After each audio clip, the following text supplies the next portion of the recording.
बोला। CM candidate के लिए कल आपने बात कही कि Uddhav Thackeray would be a good option and he is excellent option rather you said yesterday. क्या कहना चाहेंगे आप? ये मैंने नहीं कहा है, मुझे सवाल पूछा। आप लोग सवाल पूछते हो तो हम जवाब देते हैं। इंडिया अलायंस किसी भी हालत में 300 पार कर रहा है और उसमें सभी पार्टी के जो हमारे दल के प्रमुख लोग हैं वो डिसाइड करेंगे।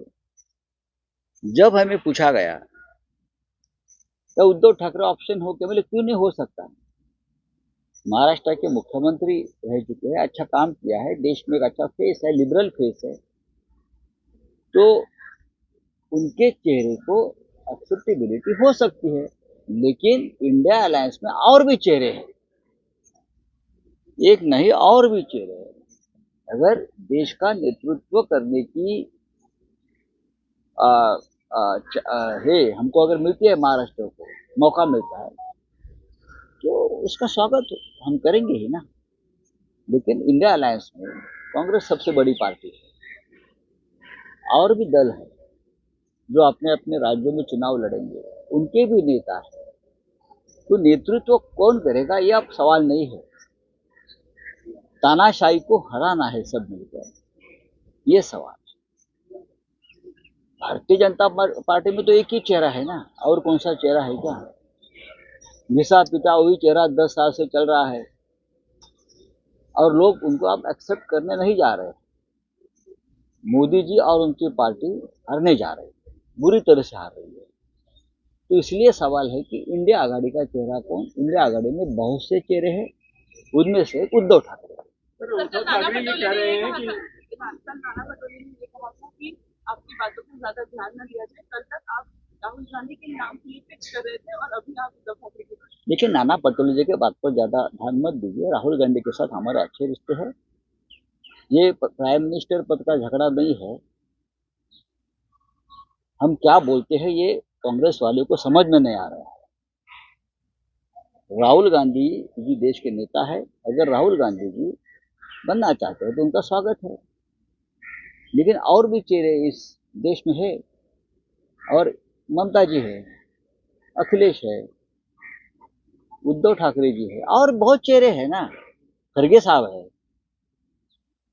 तो किसी का नाम लेना गुनाह है क्या। हमारे पार्टी के नेता का अगर हम नाम लेता है तो क्या उसमें उसमें गलत क्या है। इतनी मिर्ची लगने की जरूरत नहीं किसी को।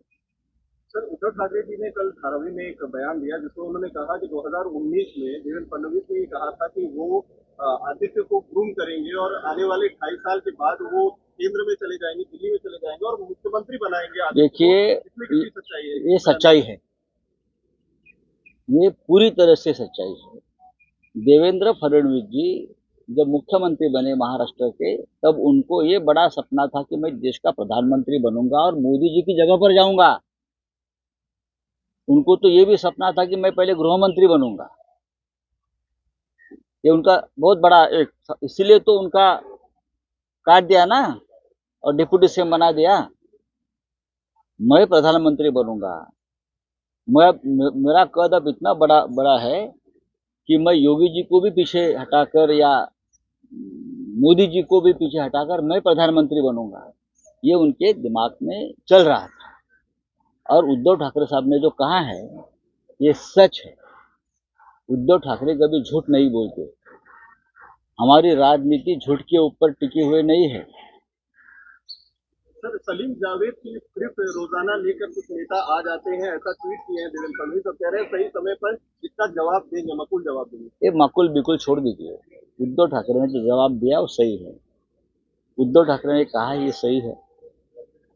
देवेंद्र जी को प्रधानमंत्री और गृह मंत्री पद का बहुत बड़ा सपना उस वक्त आ रहा था, लेकिन मोदी जी और शाह जी ने उनके पैर काट दिए और महाराष्ट्र में डिप्टी सीएम बना दिया है।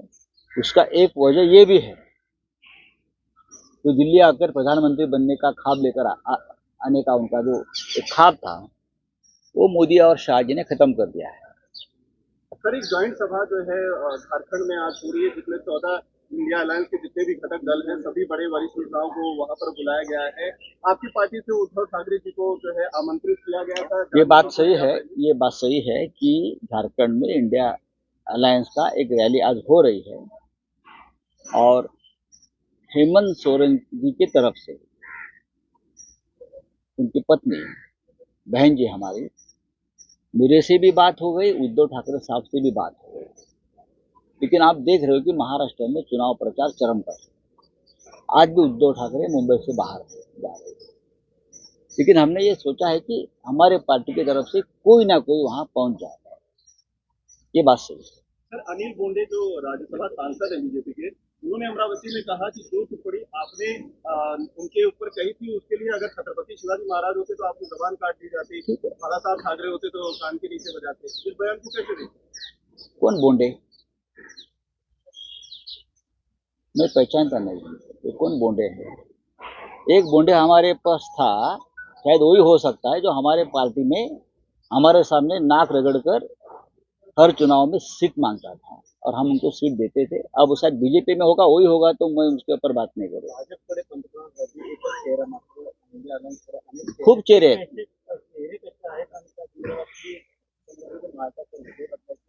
बघा, ह्याच्यावरती असं आहे की आम्ही प्रधानमंत्री पदावरती कधीच चर्चा करत नाही आणि करण्याची गरज नाही, पण आमच्याकडे खूप चेहरे आहेत, त्यातला एखादा चेहरा प्रधानमंत्री होईल। आमची इच्छा आहे की राहुल गांधी जी आहेत त्यांनी नेतृत्व करावं देशात, आम्ही वारंवार सांगत आलो आहे ना। पण राहुल गांधी विरक्त आहेत, ते पक्षाचा प्रचार करतायत, ते इंडिया आघाडीचा प्रचार करतायत, पण त्यांना सत्तेचा लोभ नाही। सर, काल सभा झाली इंटरव्ह्यूला, त्यामध्ये उद्धव ठाकरे असे बोलले होते की देवेंद्र फडणवीस यांनी असं वक्तव्य केलं होतं की 2.5 वर्ष आमचे मुख्यमंत्री जाईल आणि 2.5 वर्षातून आदित्यला मुख्यमंत्री करू। मात्र देवेंद्र फडणवीस आता असं बोलत की मला काही वेळ लागली नाही। प्रत्येक वेडा माणूस हेच सांगतो की मी वेडा नाही, प्रत्येक गुन्हेगार हेच सांगतो की मी गुन्हा केला नाही। ही मानवी स्वभाव आहे आणि त्या मानवी स्वभावापासून देवेंद्र फडणवीसजी सुद्धा वेगळे नाही। उद्धव ठाकरे यांनी जे सांगितलेलं आहे ते 16 आणि सत्य, 100% सत्य आहे। उद्धव ठाकरे यांच्याशी त्यांची चर्चा जी झाली त्यानुसार तेव्हा आमचे संबंध फार चांगले होते। आदित्य ठाकरे यांना मुख्यमंत्री पदावर बसवून मी दिल्लीत जाईन, दिल्लीत अर्थमंत्री होईन, दिल्लीत गृहमंत्री होईन आणि मी प्रधानमंत्री होईन। मी त्यांचं स्वप्न मोठं होतं आणि ते स्वप्न बाळगायला काहीच हरकत नाही। महाराष्ट्राच्या नेत्याला असं नेतृत्व करण्याची संधी मिळणार असेल तर आम्ही नक्कीच त्याच्या पाठीशी उभे राहतो। पण त्यांचं हे स्वप्न बहुधा मोदी आणि शहाजींना आवडलं नाही आणि त्या स्वप्नाचे पंख कापून त्यांना महाराष्ट्रामध्ये डेप्युटी सीएम केलं, असं मला एकंदरीत जे काही राजकारण आम्हाला कळतं त्यानुसार दिसतंय। इतकं मोठं स्वप्न जेव्हा फडणवीसजी पाहायला लागले तेव्हा मोदी आणि शहांनी काहीतरी निर्णय घेतला आणि महाराष्ट्रात त्यांना एकनाथ शिंदे या ज्युनियर नेत्याच्या हाताखाली काम करायला लावलं। त्यालाच मोदी शहांची राजनीती म्हणतात। अजिबात नाही, अजिबात नाही। हा भूलभुलैया तुमचा आहे, त्या भूलभुलैयात तुम्ही अडकलेले आहात। चलिए, थँक्यू। म्हणणं आहे की हेच ऑप्शन